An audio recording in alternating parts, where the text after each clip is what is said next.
Demain, c'est férié, mais au fait, savez-vous pourquoi ? Qu'advient-il de nos données numériques après notre décès ? Le Salon de la Mort interpelle le public durant 2 jours au Parc Chano à Marseille. Et enfin, elles sont 4, elles sont jeunes et mardi soir, elles ont obtenu leur ticket pour la finale de la France à un incroyable talent. Nous sommes allés à leur rencontre. Demain, c'est la Toussaint. Comme tous les premiers jours du mois de novembre, cette fête catholique est un jour férié. Mais savez-vous pourquoi ? La fête de la Toussaint a toujours été fériée. Tout est parti du matin de Pâques, de la résurrection de Jésus. Cet événement a fait commencer l'Église et la mission de l'Église. Et les chrétiens ont célébré tous les événements de la vie de cet homme, le Fils de Dieu, ressuscité.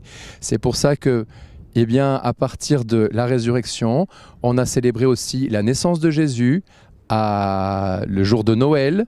On a célébré sa présentation au temple, des événements de son enfance. On a célébré aussi la fête de la Pentecôte, où il a envoyé l'Esprit Saint sur les apôtres. Et on a aussi célébré la fête de la Toussaint.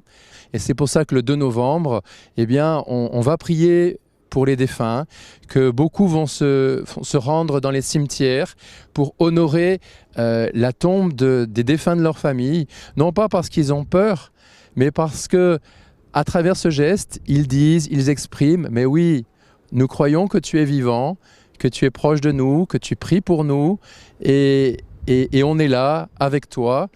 Toi, tu es au ciel, nous, on est sur la terre, mais on se prépare, on aime ensemble, et on est en relation et en communion avec toi qui es défunt.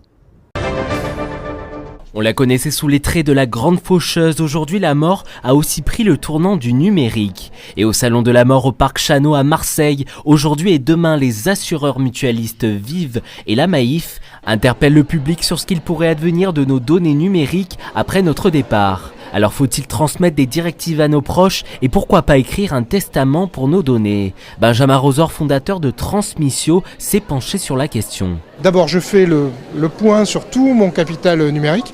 Qu'est-ce que j'ai ? Quand vous vous amusez à commencer à regarder, alors vous avez un compte parce que vous avez pris un jour le train, vous avez un compte parce que vous avez loué un jour une chambre. Parfois, vous avez même un peu de sous sur ces comptes-là. Et il faut juste se dire, mais donc, qu'est-ce que ça va devenir ? Est-ce que j'ai les codes ? Et qui les récupérera si un jour je n'arrive pas au bureau, je ne reviens pas à la maison. Et donc on s'est dit, il faut qu'on mette dans un endroit sécurisé les identifiants et les codes. Ensuite on s'est dit, mais il faut désigner des personnes qui recevraient ce code en cas de décès. Et finalement le mieux placé aujourd'hui c'est le notaire. Et donc on a dit à nos utilisateurs de rédiger un testament, de le remettre à leur notaire en disant « Merci d'appliquer mes directives numériques ». Et en laissant telles quelles nos données après notre départ, cela pourrait devenir un véritable fardeau pour nos proches. Moi j'ai un ami qui m'a appelé un jour en me disant il se trouve qu'il a un de ses enfants qui est mort noyé, il est tombé une nuit, un soir de fête pour être clair, et en fait il dit ma fille en a marre que son petit frère lui fasse coucou tous les jours sur Facebook. En fait, c'est ça le vrai drame. Pour moi, il est là. C'est-à-dire que vous allez avoir des plateformes qui vont continuer à faire vivre le compte. Et en plus, comme il n'est pas actif, elles vont le pousser au maximum pour que ça entraîne de la production, alors que la personne, évidemment, ne peut pas agir dessus.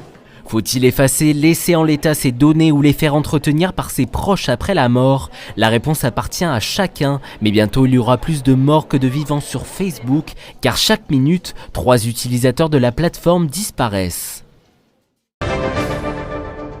Bouille d'ange et énergie de feu, Jenaline, Noélie, Noéla et Kayla ont décroché 4 oui et iront donc directement en finale de la France à un incroyable talent, l'émission de M6, en décembre prochain. Salut, moi c'est Noélie. Coucou, moi c'est Jenna. Coucou, moi c'est Noéla. Et pour finir, moi c'est Kélia. Donc comme la plupart le savent, on a fait la France à un incroyable talent. Donc on tient à vous remercier pour tous vos messages, pour tout votre soutien sur les réseaux sociaux.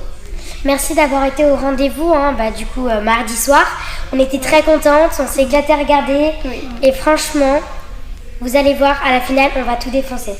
Et comme vous l'avez vu sur l'émission, nous avons eu le Golden Buzzer, donc nous sommes directement en finale. Donc on va travailler dur pour vous faire un spectacle génial et en tout cas on espère que vous serez avec nous pour nous soutenir.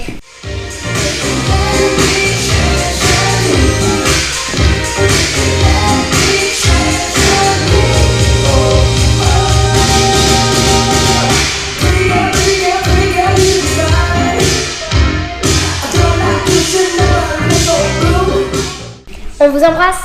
Mouah. Après les nuages, encore des nuages. La grisaille persiste globalement sur la région.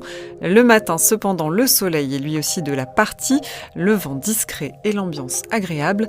L'après-midi, ça se couvre et quelques pluies faibles feront leur apparition, mais la douceur est néanmoins de mise. Ça se confirme, côté température, même si c'est plutôt frais, mais de saison. Le matin, il fera 6 degrés à Digne, 10 à Arles et 14 à Bastia. L'après-midi, comptez 18 à Avignon, 20 à Marseille et la maximale est pour la Corse avec 22 à Ajaccio. Demain, vendredi 1er novembre, nous célébrons la Toussaint.